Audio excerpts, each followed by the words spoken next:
Hello and welcome, everybody. Today we have an InSync special session for Women's History Month, where the session will be moderated by Manisha, our CHRO. And just a little bit about herself first.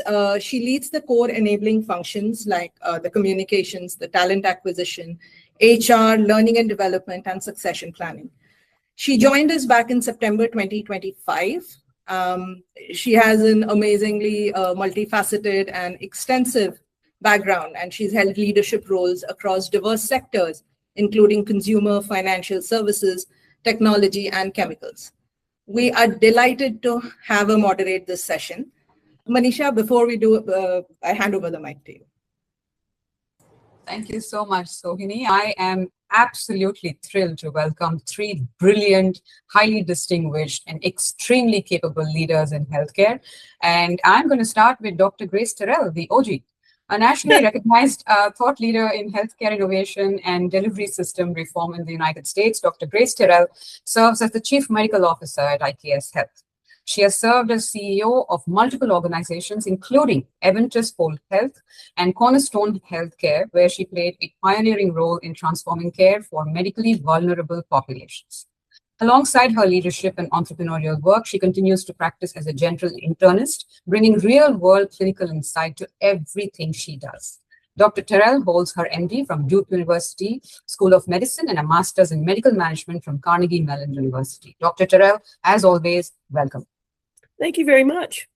All right, let's move on to Christi Braun. Christi serves as the Chief Legal and Compliance Officer at IKS Health. She leads all legal and compliance functions across India and the United States, bringing deep expertise in regulatory affairs, corporate governance, and healthcare law.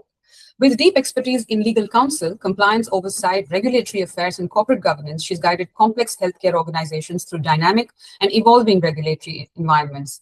Prior to joining IKS Health, Christi served as Deputy General Counsel at Scion Health and has held several leadership roles at Vanderbilt University Medical Center and the University of Florida. Her strategic insight and commitment to ethical practices play a key role in advancing IKS Health's mission of enabling better care through strong compliance. Christi, we couldn't have asked for anyone better. Welcome to IKS. Thank you so much. All right, Kathryn, over to you. Kathryn Wiseman is the Chief Marketing Officer at IKS Health. She leads the organization's marketing strategy, driving brand growth, strengthening industry relationships, and positioning IKS Health as a trusted advisor and innovator in healthcare technology. A collaborative leader, Kathryn partners closely with teams across sales, customer success, product, and operations to amplify the impact of our solutions. Previously, she worked with Oliver Wyman, amongst others. She holds an MBA from Northwestern University's Kellogg School of Management and a bachelor's degree from the University of Notre Dame, and is highly, deeply committed to community impact beyond her professional work. Kathryn, delighted to have you on the panel. Thank you. Glad to be here. All right. So, the format of this entire thing, and as you know, thank you actually for accepting this, over the next 35 to 40 minutes, what we will do is cover a wide range of topics, somewhat covering your leadership journey in healthcare, something about the IKS, participation of women in the workforce. And maybe towards the end of the whole conversation, we'll have a little bit of fun with some rapid fire and open it up for audience discussions. One of the things that I do want to drive through today's conversation is if we can sort of inspire at least one cause that we can sponsor as leaders at IKS, that would be a delightful takeaway from today's conversation. So with that, let me jump right in. So based on WHO data across 2025-2026 reports, women make up 67 to 70% of global health and social care workforce globally, providing essential services to around 5 billion people worldwide. Leadership representation remains low. This is women's leadership representation remains low at 25% of senior global healthcare leadership roles. Healthcare, of course, is one of the best sectors for women's participation and women's leadership globally. And according to a LinkedIn study in 2026, it ranks number 1 as the major industry for women in leadership at 47.3%. Here's a little tidbit for you. IKS's senior women's participation in senior leadership is at 45% and puts it right at the top of that of that league. Isn't that fantastic? Yes. It absolutely is. Yes. So moving on, some, IKS stats versus global, India and US benchmarks, really the markets that we are most focused on, whether it's North America, India, and Australia.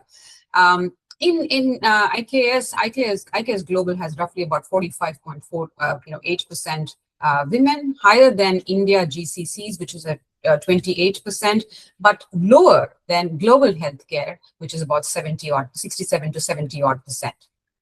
There's excellent participation of women at the frontline roles, which C-suite leadership is at 45% for IKS. So it's all of you wonderful women, capable women who have actually formed this entire panel over there. The interesting bit at all of this is that this is not a quota that we were trying to manage to. This is actually women who have occupied roles purely on the basis of the fact that they were the most qualified for that role. So yay to that. Let me dive into some of the questions that I have. The first question for Dr. Terrell. As the OG and a leading medical practitioner and leader, how have you seen the participation of women in healthcare evolve? That's a great question. And I would say that I will start before I got in healthcare, since I'm the oldest one in the room. And I grew up in a time where there was, before women could have credit cards without their husband and or father's permission. I mean, so that's been during my lifetime. When I went to medical school, we were a very small majority. Now it's the majority of people, at least in the United States, in medical school, are women. And my daughter is a physician practicing pediatrician, and is actually one of 3 generations of women, because my mother-in-law was a physician too. What I've seen over time, though, is that women have tended to come into the roles, totally rise to the top. I happen to have been an exception to that. I was often the only woman in the room on various boards. I was very unconscious of it being a gender issue, because I never thought about those things. I was sort of unconscious about it. And then I became more and more conscious about it as women would ask me about how I sort of got to where I was. And I said, I don't know, it's just because I'm weird and different.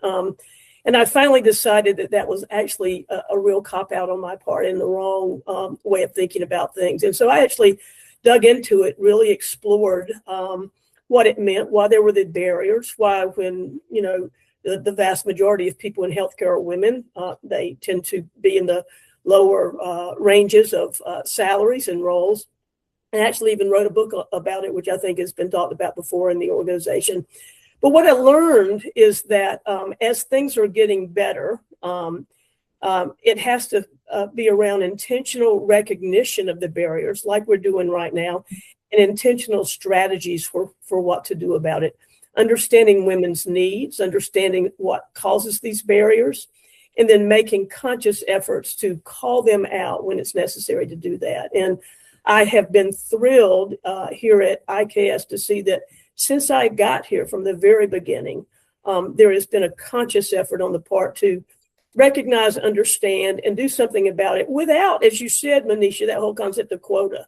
It's just basically determining how to advance talented people, and anything I can do to be helpful with that, I'm happy to do so. Well, thank you, Dr. Terrell. That was fantastic. I think we all stand on the shoulders of giants like you, and that is something that we absolutely need to recognize, that each one of us has so many other people that we have to pull forward if we have to take this agenda forward. Kathryn, you are the comeback kid, if I may use that term, and mastered the playbook on family and professional responsibility. Could you share some of that wisdom with us? I think what's allowed me to kind of hopefully, be the best mother and spouse and leader is that you really need to understand that you can't have it all at the same time. to be just really honest about it. And that the way I've been able to kind of manage this is that you need to ask for help when you need help. You need to ask for flexibility when you need flexibility. There was a time earlier in my career, I started off in management consulting, which is a very male-dominated profession. Like Grace, I was often the only female in the room. At the first company I was at out of grad school, after I had my first daughter, I asked to go to 4 days a week. I was traveling 5 days a week on the road. And I said, can I just I'll travel 4 days a week on the road, but can I just have my Fridays off? And they said, no. I'm like, okay. So I left and I went to a company that was just so wonderful in offering me flexibility, and where it was very ahead of the time. And it was a consulting firm, and I stayed with them for, it ultimately ended up being almost 20 years because of the flexibility they offered me at the key moments in my life when I needed it. And so I think that's one of the things you have to work for it. And IKS is that way when there are going to be times and it's not just children, it's caring for either a spouse or a loved one at any point. We all have times in our lives when we need a little extra help. And I think, anyway, for me, honestly, it's been being vulnerable and asking for help when I needed it, and working for a company that met those needs was really what helped me. And then, quite frankly, having a very supportive spouse and family that just kind of cheered me on along the way was kind of what was magic there. No, that is so authentic and so honest. I'm sure it resonates with all of us on this call and all of the people who are actually listening to this particular podcast. Christi, it seems to me that American television can't have enough of legal dramas. Now, as a lawyer, you're very astute at parsing information. So I have stacked questions for you. Oh boy. First question. Okay. What is the biggest myth about being a woman in leadership that you've had to debunk? And my second question is, how much of what we see on TV is close to reality? Is it more Lincoln Lawyer or is it The Good Fight? Okay. On myth busting, I would say probably the biggest thing for me would be that you have to be tough and macho and can't give an inch or people won't take you seriously. What I learned really is that leading with empathy really made all of the difference. That if I embraced who I am and tried to understand where other people were coming from, that I could get much further. Didn't mean that there weren't some situations that I went in and I was that tough guy because that's what the situation required. But there were plenty of times where if I just had a conversation and really listened to the other person, whether it was someone who was adverse to me, whether it was someone reporting to me, whether it was a higher up that I disagreed with. Throughout my time, particularly as a young attorney, being true to myself and trying to understand where the other person was coming from really got me much further than any machoism or trying to be somebody or something that I wasn't. And it really served me well. To your second question, TV versus reality. There isn't anybody who is truly like a TV lawyer. I enjoy watching some of the TV dramas. Actually, Suits was one of my favorites. Mm-hmm. Nobody is like Harvey. Nobody practices all of those different types of law. You don't get to go to court right after the lawsuit is filed. There's actually many, many months, sometimes years, between a lawsuit being filed and actually getting your day in court. And very rarely is it the fun and drama that you see on TV. In fact, it's a lot of sleepless nights. It's a lot of reviewing documents. It's a lot of sitting through really, really boring meetings, trying to gather information. We call them depositions, where we're essentially asking questions of the other side or defending our side in asking a question. It takes a long time. I've actually done I might be closer to Harvey Specter than the average lawyer because I have been a litigator. I've been a government prosecutor. I have been a deal lawyer, playing a deal lawyer right now in our company. I've been a corporate lawyer. I've been a regulatory lawyer. So I've done a lot of different things, but I'll tell you, a lot of it is perseverance, willingness to buckle down and do the work, and understand that those moments of glory are few and far between, and a lot of it is just going with the flow, slow and steady, listening, writing, doing the work that needs to be done to get there. Not that I would tell you there aren't really fun moments, because I've had some really fun moments in my career and some great rewards, but there's an awful lot of hard work and not much of that fun and excitement. Oh well, we can all live vicariously once in a while. But this is fun. So basically you're saying what all of you have said so far is that we can actually strive for excellence with empathy. And most of the things that happen between the bookended portions of our, of our greatness is perseverance, just hunkering down, and the good old basics, right? Just go after it, one step in front of the other. So that seems like it. Okay, back to Grace. 2026 Women's History Month campaign highlights the power of reciprocity. Yeah. In our previous conversations, you spoke highly of a mentor who played a big role in your career. Could you elaborate what that time was like and what did that mean for you? Absolutely. So this mentor was male. His name, I'll call his name out, is Tom Main. And Kathryn knows him well. Also, he was at Oliver Wyman, the healthcare consulting company. And I got to know him when he called me up one day. I didn't know him from anybody, to ask me about my medical group I was running at the time, Cornerstone Healthcare, which was really seen as pretty innovative and advanced in the industry. And we developed a friendship and a relationship. Over time, I hired that consulting company to help us get to some next level things. And then ultimately over time, he, when I moved on to run a startup that he had done some investment in whole genome sequencing, he and I worked where he was on the board.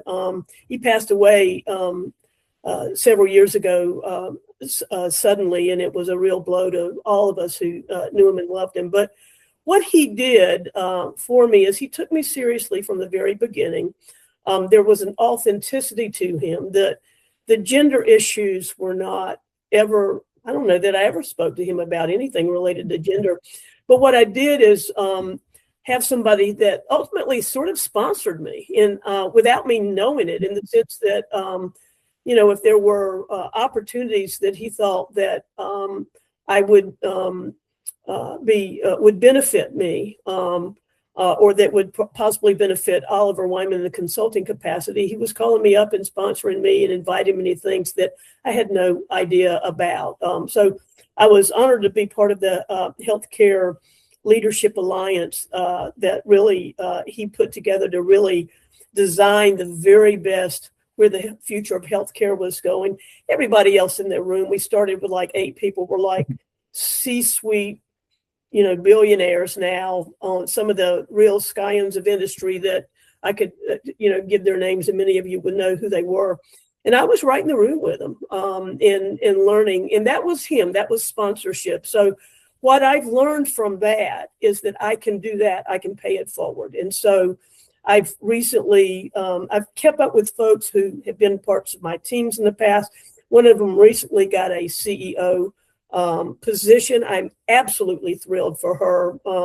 I've just, I have tried in every way I can to make sure that I can, those that are out there that I have interacted with and appreciate, that I know can contribute. I have a lot of things I do sort of behind the surface to make sure that they're able to advance. And I think that's what he did for me. this term sponsorship comes up so often when people's careers really are determined and how far they actually go. And early on in a career, to find a sponsor who's willing to go ahead and stick their neck out for you and say that, no worries, I've got you. And, I'll help you move forward is so important. And I think that's one of the takeaways that maybe this group can have in terms of sponsoring some of the women who are women and men, who are looking to build careers, in healthcare. I have, in fact, on that note, I have an interesting story to share with all of you. Good. So part of the work I do outside of IKS is in the social sector. And an interesting story from the not-for-profit. I recently came across a not-for-profit organization that works in the space of helping elderly women who are terrified of technology and are also lonely. The interesting bit is that the people who serve them are all people of disability. And they work remotely. And together with a team of volunteers, they are bringing joy to the lives of several senior and elderly women across India and Nepal. I was blown away by that story. Just sort of hearing that people are actually overcoming so many barriers to serve others, which is essentially the kind of promise that we have as well, right? We're a care and enablement platform, and we're trying to serve all the entire communities that we actually serve. It reminded me of something in terms of the kinds of roles that we have in this company, which I believe are only two. You're either serving the customer or you're serving someone who's serving the customer. That's it. That's right. And that's really what all of servant leadership is essentially all about. So, Grace, I'm not letting you go yet. There is another question that I have for you. And this one is that you have been one of the top referers, as well as a big proponent of women's rights at IKS. Can you share a time when supporting another woman led to a breakthrough or new perspective for you? Yes. When I was referring earlier to the fact that I was sort of unconscious of the issues around women's rights, I basically got there when there was a very capable woman that was part of a sort of a business scenario that I was in, and she confessed to me in conversation, a private conversation, how much she felt barriers in her way, and how much she felt, that her goals weren't getting met. And so what I did in that situation was, once I was aware of that, I really paid attention to the way that she was interacting with her colleagues, and the way I was interacting with her, quite frankly. I noticed, for example, that as most women, she gets interrupted a lot by men in conversations. And in fact, there's a study out there that said that Ruth Bader Ginsburg, the great Supreme Court justice, when they've gone back and look at studies, she got of like transcripts, she got interrupted by junior people, by women, by other, certainly by men, something like 50% more than the male justices. And so I noticed this was happening for her. So the breakthrough was that I was able to observe something and call it out to her in a way that was not intimidating or gentle. And then we sort of practiced a little bit on, how to deal with that and how to actually be assertive without necessarily come across as over aggressive, which sometimes I can be. And it made a great deal of difference in her being able to get beyond that and being taken seriously. And so I can't give you too much of the example, but observe the way other women are, listen to them, help them, and observe if you notice things. And I will call it out in a room of men. You haven't seen me do it yet, Manisha, but I will. if I see it. But you can also coach, and you can do it in a way that can be helpful. So that was one thing I did one time. Hope that's what you're talking about. That's all. So. Oh, fantastic. That is extremely powerful examples and very pertinent ones, because I think those are some of those things that all of us have encountered at some point in time in our careers too. Yeah. All right. Who should I go with next? Christi, in your role, what is one corporate barrier you are actively working to remove? I would say probably the top one is always being on. That expectation that you will always be available, and even more important, that you will have the perfect answer when they call you. And I think we all need to give some grace that, you know, if it's normal business hours, that's one thing. If it's after hours, having the expectation that you're going to have your phone on you, that you're going to pick up right away, and you're going to know exactly what the situation is, the answer is. You know, I've worked with my team, and I've said, you know, get back as quickly as you can, but sometimes it's just not possible to always be on. And also, don't be afraid to say, I need to go check on that, or I need to go look it up. It's much better to say to somebody, I don't know the answer, but I will go find it, than it is to try and come up with something and then you have to backtrack later, or even worse, you sit with an answer that you know is wrong, but you're afraid to go back and say something because you don't want them to have less confidence in you in the future, or think that you lied to them, or something that compromises your integrity. I am trying with my team to help them to understand that it's okay to do that with me. It's okay to do that with our clients. It's okay to do that with the customers. In fact, it's better to do that sometimes than to pick up in the moment, be distracted, and not be able to give your attention to the person who's calling you. And that poses an interesting question as well, right? How do you manage this double bind? Something between being authoritative and being likable at the same time. Yeah, I think that goes back to what I said earlier. You've got to act with empathy. I think our motto is excellence with empathy. And I really believe in that we need to act with empathy towards our colleagues, towards our customers. And even when we're in situations of adversity, if you try and understand where the other person is coming from, you can make much better strides than if you go forward and just think, I know the answer. It makes such a difference. Thank you for that. Yeah, sure. Go ahead. So to me, I totally agree with that, but tying back to your comment, like if we could, I think we need to redefine the traits of leadership. Like if we talk about one corporate barrier that if we could just, I mean, and this is based on some research that we did at Oliver Wyman back in the day on women in leadership too, it's that if you were to ask men what defines an effective leader, they're going to say decisive. Number one is direct. Number two is decisive. And number three is confident. If you're asked to ask a woman what they think are the top three traits of a leader, it's empowers teams, they are confident, and they're collaborative. I mean, we cross over on one dimension of what makes a good leader.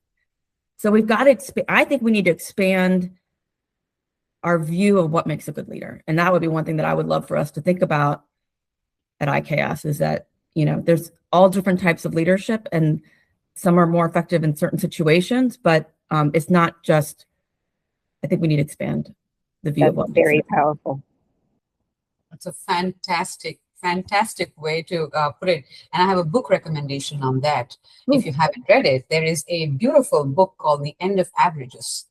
You know, and the whole norma complex that happened way back, which was completely, and Grace would know this was completely fictitious. A doctor who constructed an ideal, body type for women. And, women were actually judged to that particular standard. There was no living Norma. No one would ever come to Norma, right? But yes, that's the book. So if anyone hasn't picked that up, go ahead and pick up The End of Averages. Kathryn, in your role as the CMO, and you've seen this play out earlier as well, the CMO role has a bird's eye view of the growth story and is heavily involved in crafting it. However, when it comes to becoming the CEO, many CMOs are passed over. In your own career, what was the turning point where you had to advocate for your own seat at the table? Yeah, it was in my last role. They never had a marketing person on the leadership team. And I was just like, how can that be? And this where it gets into sponsorship, in that, yes, I advocated for myself, and I pitched myself hard, and I explained all the reasons why they needed to have someone thinking about the brand and thoughtfully and in a very strategic way. And I had all of the creds of doing that for the health and life sciences practice at Oliver Wyman, and how it allowed us to be the fastest growing practice. I had all the stats, but I needed someone to listen to me. And that was Terry Stone, who was on the board of IKS. I mean, I love the connection of all this, but she was the person that was like, he said, yes, you're right, and listened to my pitch and brought me on board and paved a path. And there too, I was there was not a majority. I was definitely in the minority there as well, but I had, in this case, it was a female leader who sponsored me and helped break down the path. But I did have to advocate for myself, and I had to do it in the same way that a man would, with stats and data and the examples. But I had someone willing to listen and advocate for me and make a change. So, because it was the first time they ever had a marketing person on the leadership team. Fantastic. So we've got a fair number of things covered over here, including some fantastic solutions. Basically, we're saying that you're pretty much in a competition with yourself, not against some social norm or some predefined set of benchmarks, but you take your time, you go ahead and prioritize and do what's best for yourself, for your family, for your company, for your job, and just keep going at it. So time now for some rapid fire. Okay, all right. So Grace, you are the first one. Which woman, past or present, would you most want to have dinner with? Queen Elizabeth I. So just think about this woman who basically had the entire world at her command after a unbelievably terrible childhood. And she did it, she held off the Spanish Armada. She dealt with Parliament. She dealt with, assassination attempts, and she changed the world, sometimes for the better, sometimes for the worse. But she did it, and she had to do it within the context of the environment, the culture, and the history that she found herself in. And I'll bet you she would just be a phenomenal dinner guest. So. Oh, fantastic! And I would love to be her Walsingham, where she turns around and says, "Let it all be done." Yeah, there's a little book written a few years ago called Queen Elizabeth CEO, one of those little business books or something like that. So you throw a book out, I would suggest that one. But okay, second question to you: if you could go back and tell your 15-year-old self one thing, what is it? Oh, this one's to me too. You're not getting off so easily. Come on. I would say to just continue to be authentic. So my 15-year-old self was such a mess, as probably most of yours were, but she took herself way too seriously. And I would think it would be take care of yourself, continue to be confident in yourself, and really enjoy every part of your life for what it can offer. Squeeze every drop of juice out of that lemon while you're making the lemonade. Awesome. What's a skill, Kathryn, it's you again, but what's a skill you have that isn't on your LinkedIn profile? my family says that I am the peacekeeper in my family. I am I come from a family of 3 brothers, and again, that's the dynamic of being the only female in my family.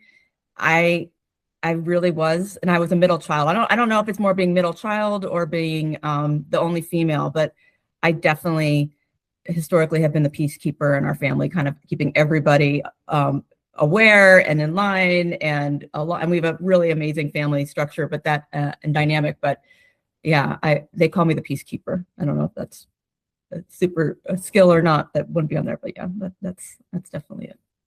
Awesome. Christi, one thing you started saying no to this year.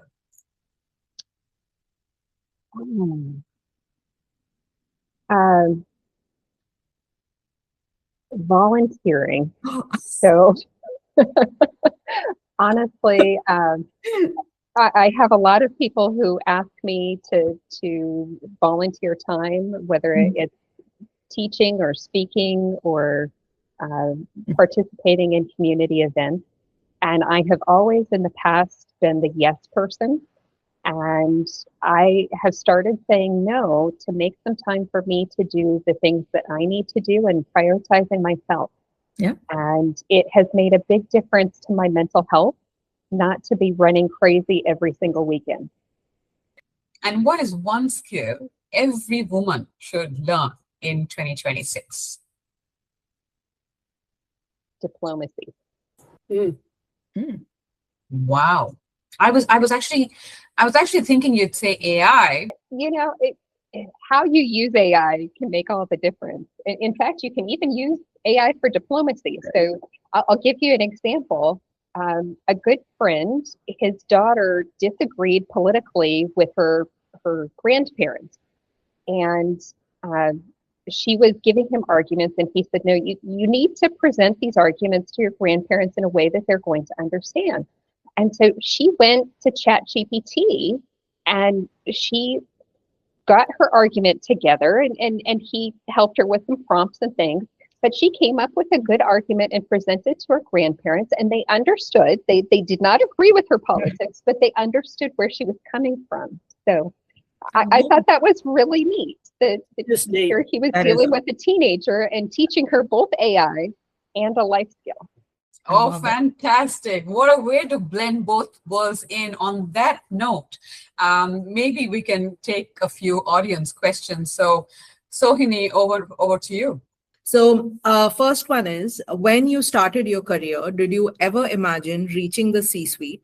What surprised you most about the journey, especially navigating the healthcare space, healthcare, tech, ops, whichever your space was? Okay, who wants to take this? I'll take this one. The answer is absolutely not. If you'd told me what a chief medical officer was or chief product officer when I was in that role, I would have not even known what you were talking about. I have never been a person who had this sort of idea that I was going to advance to this and this and this and this and this. I've just, before I went to college, if you asked me what I wanted to do, it was to be a horse jockey because I loved racing my little horse.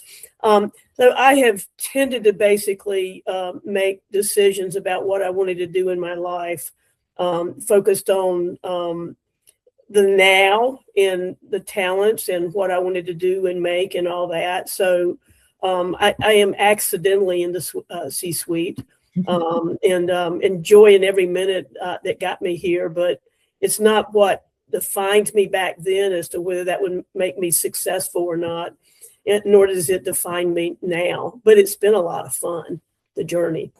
Mm-hmm. Oh, great. Can I add a contrarian point to that, Sohini, if it's okay with you?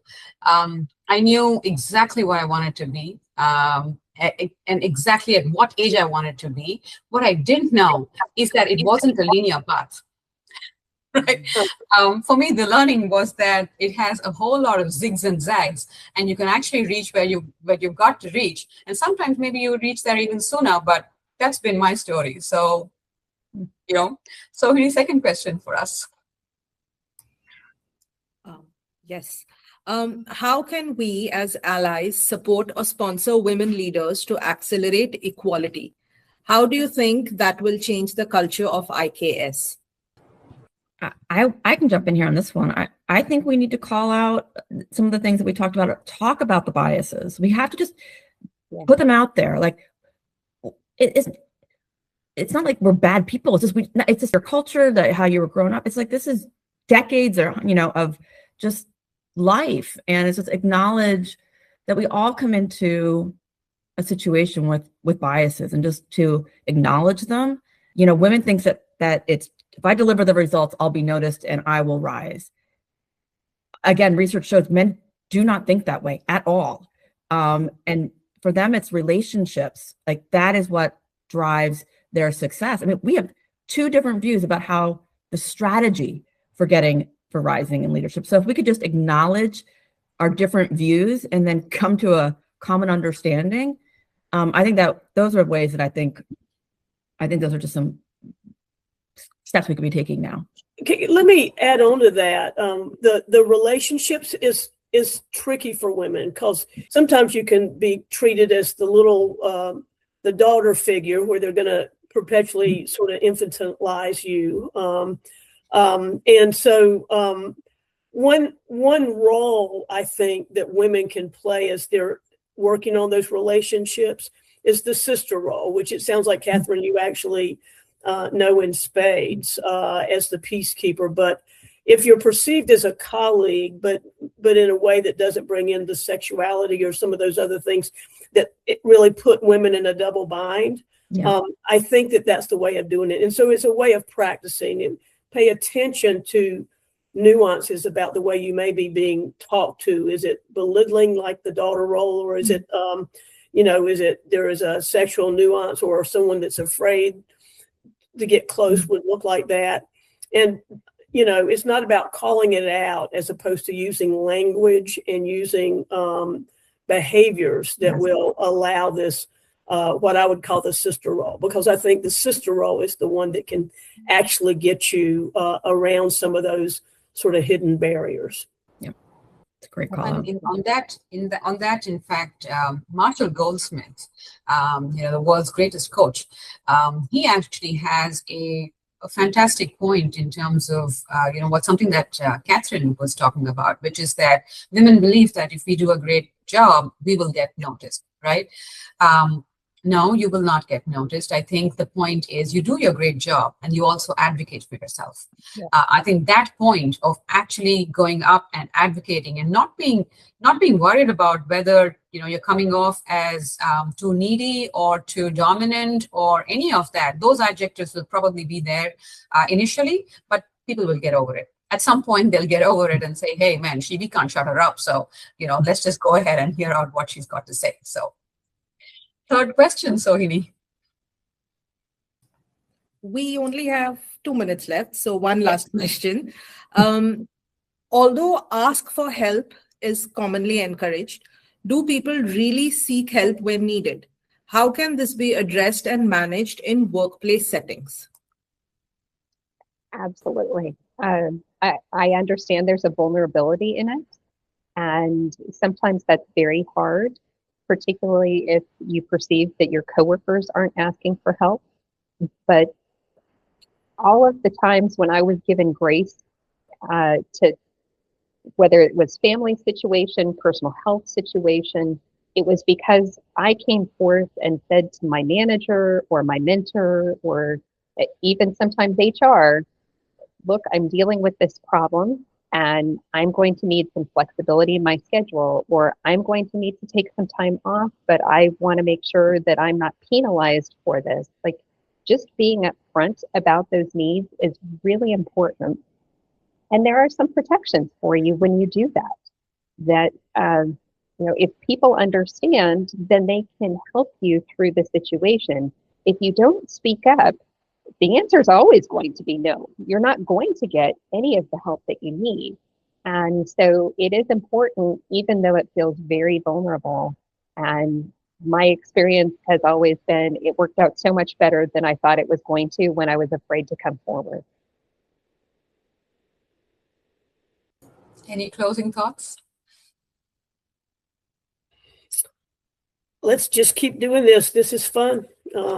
I really love every time I'm in India, interacting with all of my colleagues, but particularly my female colleagues. And of course, we do that on Google Meet all the time. And this is a community, and it's a pleasure to be part of it. Indeed. Thank you so much for organizing this conversation. This was really fun, and I enjoyed it. Thank you for making the time. This was a fun conversation. We are 6,500 women and counting at IKS. And it would be fantastic if each one of us would probably be sponsors and enroll our male colleagues to be sponsors for some of the causes that we've been advocating for today. Thank you so much for joining us. And Sohini, thank you for organizing this one.